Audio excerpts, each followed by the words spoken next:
What's up, guys? It's Nate Johnson here with another video for you. Now, I literally just got done filming a video called You Had Your Time to Shine. And this is a private video that I shared with my team. It's not something I'm putting up public, okay, for the YouTube viewers. But this one will be, and it's kind of a follow-up to that, piggybacking off of that.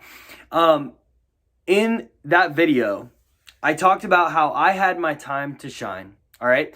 And to give you some context, due to some health issues recently, God has basically pulled me out of the day-to-day operations in the gym. And it's funny, all these things that I've been praying for in terms of the advancement, the progress, the growth that we would see at Steel have come to fruition. But God has, as he often does, answered those prayers in a way that I did not expect. And a lot of those prayers have been answered through illness, through me being sick, through me being unable to be present for the day-to-day work at Steel. You see, over the years, I've always been trying to get to the next step, and I want to be faithful with where I'm at today, but I'm trying to grow. I want to grow Steel. It's no secret that I want to grow Steel. I have a big vision for Steel, okay? But it's on God's timeline, all right? And so, I often felt double-minded. I often felt, I want to play big, but I got to take care of the day-to-day. And when things got hard, I would back down and go back into what's comfortable, things that I was good at, training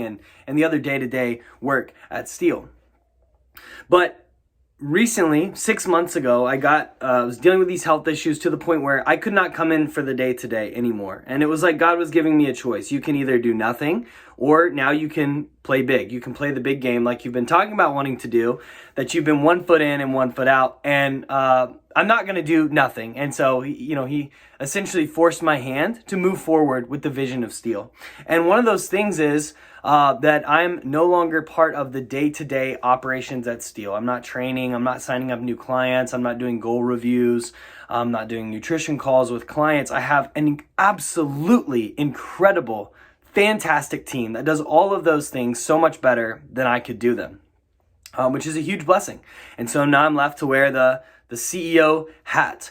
And what I've realized is I had my time to shine. For those first 7+ years in business, I did all the things. I trained the clients. I signed up the new clients, okay? I did goal reviews. I taught nutrition. I was there every step of the way with clients, and it was so fun and enjoyable. And it's funny because that whole time, I loved every bit of that work. And I got to be the star of the Steel show, if you will.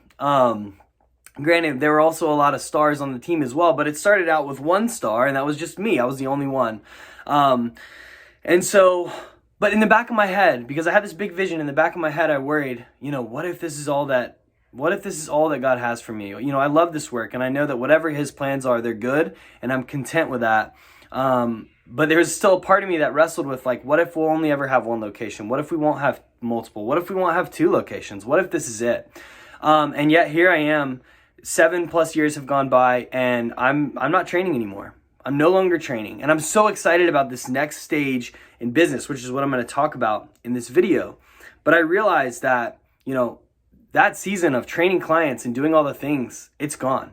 And I've loved every second about it. I loved every second of it. And the only thing that I wish I could do differently, I wish that I had not been so concerned. I wish I hadn't given any thought to the fact that what if this season lasts forever? What I've realized is most seasons in life, most things in life do not last forever. Most things in life have an end.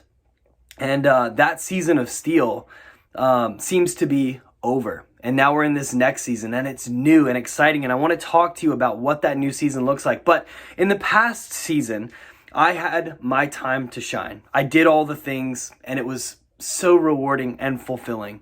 But what I've realized now, I was praying over the holidays, Christmas and New Year, and just praying God, what if, I have this incredible team. I have these amazing trainers that deliver an incredible service. I've got Sydney, who does an excellent job with all the nutrition coaching. I've got Les, who does all this incredible programming. I've got 2 facility leaders, Shaden and Ashley, that run the 2 locations so well, much more organized than I ever was, that's for sure. And Lauren, tying it all together as the operations manager. I have a fantastic team, and I was just praying, God, what is my role in this season? And I just had this thought that you had your time to shine. It was great. It was a blast. We had a good time. That season is over. And now it's your job to step back, to slow down, to support and serve your team so that they can have their time to shine. And I think what I've realized is to be an effective leader is like to stop doing all the things.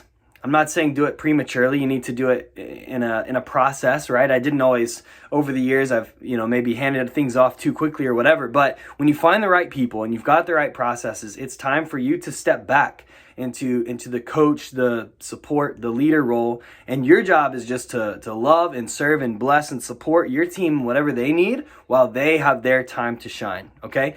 So as long as you want to continue making your business about you, like there's only so big that you can get, so much impact that you can have, and so much freedom that you can have. But the real impact and freedom, like the things that you want out of the business are going to come from you, humbling yourself and passing things off to your team and trusting them and allowing them to make the mistakes that you made. And hopefully you can keep them from making some of the biggest mistakes that you've made. You can offer some guardrails and say, hey, don't go over this cliff because I did it and it was really bad. And like, we're going to make sure you don't do that. But trust them. And part of that means trusting them to do the work, and they might fall short. Like, let them struggle, let them learn, and let them have their time to shine. And so I'm so excited that I'm sad. I'm mourning the end of a season of Steel, but I'm so excited for this new season where I can wear the CEO hat, step back, and just lead and support and nurture the incredible team that we already have and allow them to have their time to shine.